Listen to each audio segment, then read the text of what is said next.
हम रिटायर्ड जज रोहिंग्या प्रवासियों के मामले में सीजे सूर्यकांत की टिप्पणी के खिलाफ चलाए जा रहे गलत अभियान पर कड़ी आपत्ति जताते हैं।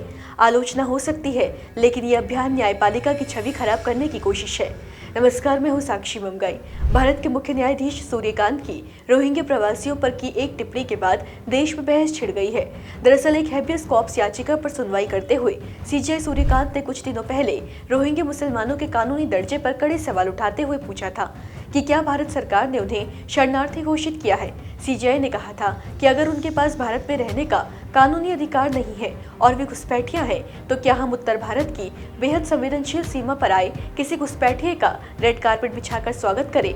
अगर कोई गैर कानूनी तरीके से भारत में घुस आता है, तो क्या उसे रेड कारपेट वेलकम देना चाहिए, जबकि देश के अपने नागरिक ही गरीबी से जूझ रहे हैं। अब हालांकि सीजे सूर्यकांत ने तब ये भी कहा था कि भले ही कोई अवैध रूप से घुसा आया हो, उसे थर्ड डिग्री टॉर्चर नहीं दिया जाना चाहिए, लेकिन फिर भी उनकी रोहिंग्याओं के मुद्दे की टिप्पणी पर बवाल मच गया।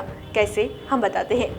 2 दिसंबर को की गई इस टिप्पणी के बाद 5 दिसंबर को पूर्व जजों, वकीलों और campaign for judicial accountability and reform ने chief justice of India Suryakant को एक लेटर लिखा।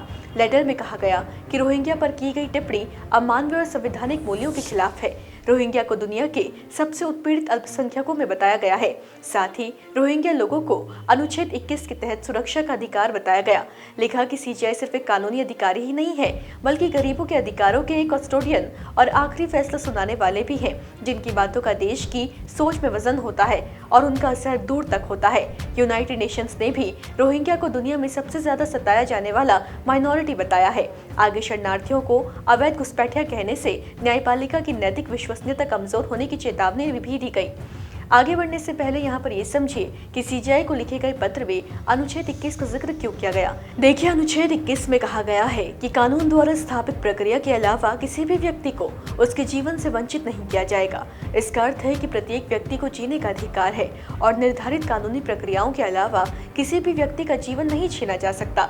व्यक्तिगत स्वतंत्रता में स्वतंत्र रूप से घूमने की स्वतंत्रता, अपना निवास स्थान चुनने की स्वतंत्रता और कोई भी वैध व्यवसाय या पेशा करने की स्वतंत्रता शामिल है। ठीक, अब खास बात यह है कि जहां सीजेआई को भेजे एक पत्र में उनकी टिप्पणी को अमान्य बताया गया, तो वहीं एक दूसरे पत्र में उनका समर्थन किया गया है। जी हाँ, रोहिंग्या मामले में जहां कुछ लोग सीजे सूर्यकांत की टिप्पणी के खिलाफ दिखे हैं, तो वहीं अब 5 दिसंबर को रिटायर्ड जजों, वकीलों और campaign for judicial accountability and reforms के सीजेआई और सुप्रीम कोर्ट के खिलाफ जारी लेटर के विरोध में 44 पूर्व जजों ने भी एक पत्र जारी कर दिया है, जिसमें सीजेआई का समर्थन किया गया है। 9 दिसंबर को 44 पूर्व जजों के साइन वाले लेटर में लिखा गया है कि हम रिटायर्ड जज रोहिंग्या प्रवासियों के मामले में सीजे सूर्यकांत की टिप्पणी के खिलाफ चलाए जा रहे गलत अभियान पर कड़ी आपत्ति जताते हैं। आलोचना हो सकती है, लेकिन यह अभियान न्यायपालिका की छवि खराब करने की कोशिश है। लेटर में कुछ फैक्ट्स बताते हुए पूर्व जजों ने लिखा कि रोहिंग्या भारतीय कानून के तहत शरणार्थी नहीं माने जाते। ज्यादातर रोहिंग्या अवैध तरीके से आए हैं और सिर्फ दावा करने से उन्हें शरणार्थी का दर्जा नहीं मिल जाता। भारत 1951 के यूएन रिफ्यूजी कन्वेंशन का सदस्य नहीं है। हमारे दायित्व संविधान और भारतीय कानून तय करते हैं, कोई अंतर्राष्ट्रीय संधि नहीं। बड़ी चिंता ये है कि अवैध रूप से आए लोगों को आधार, राशन कार्ड जैसे दस्तावेज कैसे मिले।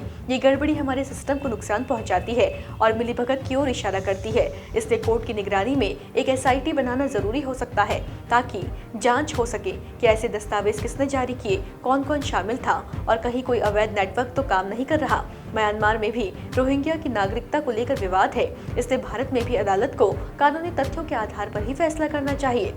इसके अलावा पूर्व जजों के साइन वाले इस पत्र में यह भी लिखा गया है कि अदालत ने देश की सुरक्षा का ध्यान रखते हुए साथ ही मानव गरिमा की रक्षा करते हुए संतुलित रुख अपनाया है। इसे अमान्य कहना मुख्य न्यायाधीश और अदालत दोनों के साथ अन्याय है। अगर हर कानूनी सवाल पर अदालत को पक्षपाती कहा जाएगा, तो न्यायपालिका की स्वतंत्रता खतरे में पड़ जाएगी। हम सुप्रीम कोर्ट और मुख्य न्यायाधीश पर पूरा विश्वास जताते हैं। हम उन लोगों की निंदा करते हैं जो अदालत की बातों को तोड़ मरोड़ कर पेश कर रहे हैं।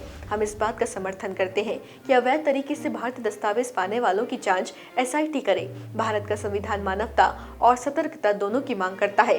कोर्ट ने दोनों का पालन किया है और उसे समर्थन मिलना चाहिए, न कि बदनाम किया जाना चाहिए। तो यानी पहले एक पत्र आया सीजेआई की टिप्पणी को अमान्य बताने वाला, और अब एक पत्र आया है उनके रुख को संतुलित बताने वाला। ये बहस जो छिड़ी है, इस पर आगे शायद अभी लंबी बहस चलेगी। इसे निष्कर्ष के लिए इंतजार करना होगा। फिलहाल आप बताएं कि आप मामले के बारे में क्या ख्याल रखते हैं। आज विदा लेते हैं, फिर हाजिर होंगे। बने रहे देवभूमि इनसाइडर के साथ।